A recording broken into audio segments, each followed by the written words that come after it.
उत्तराखंड में कोरोना का महाविस्फोट। एक दिन में रिकॉर्ड 91 केस आए सामने।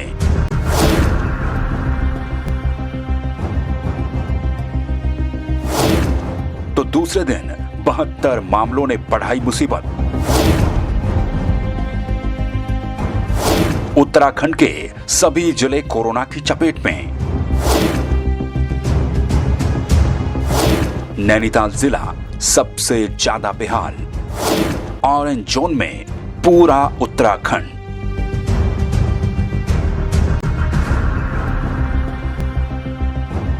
अभी तक उत्तराखंड की स्थिति कोरोना वायरस के मामले में ठीक ठाक चल रही थी, लेकिन जैसे ही प्रवासियों के आने का सिलसिला शुरू हुआ तो उत्तराखंड में भी कोरोना का कोहराम सामने आने लगा।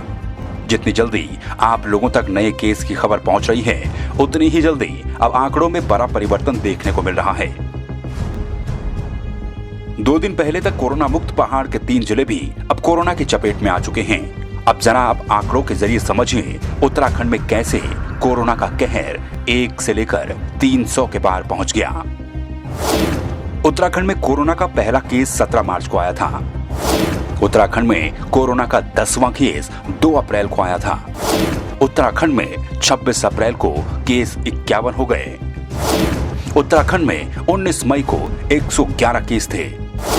उत्तराखंड में 23 मई को रिकॉर्ड 91 केस सामने आए और कोरोना पॉजिटिव का आंकड़ा 244 पहुंच गया। 24 मई को उत्तराखंड में 72 नए मामले सामने आए। अब तक उत्तराखंड में कुल 317 कोरोना के मामले हो चुके हैं।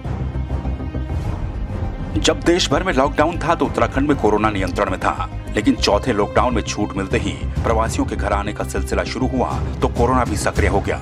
चिंता की बात यह भी है कि प्रवासी लोग ट्रेनों और बसों के जरिए वापस पहुंच रहे हैं। ऐसे में एक संक्रमित से कोरोना की काफी लंबी चेन बन जा रही है।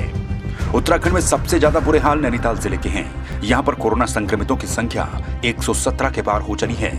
बहरहाल 1 केस से लेकर 317 तक बड़े मामले उत्तराखंड सरकार की चिंता भी बढ़ा रहे हैं। हालांकि सरकार का कहना है कि घबराने वाली बात नहीं, हमारे पास पर्याप्त संसाधन हैं। लेकिन अगर यूं ही हर दिन कोरोना विस्फोट प्रदेश में होता रहा तो चिंता तो बढ़ेगी ही। ब्यूरो रिपोर्ट, संवाद 365।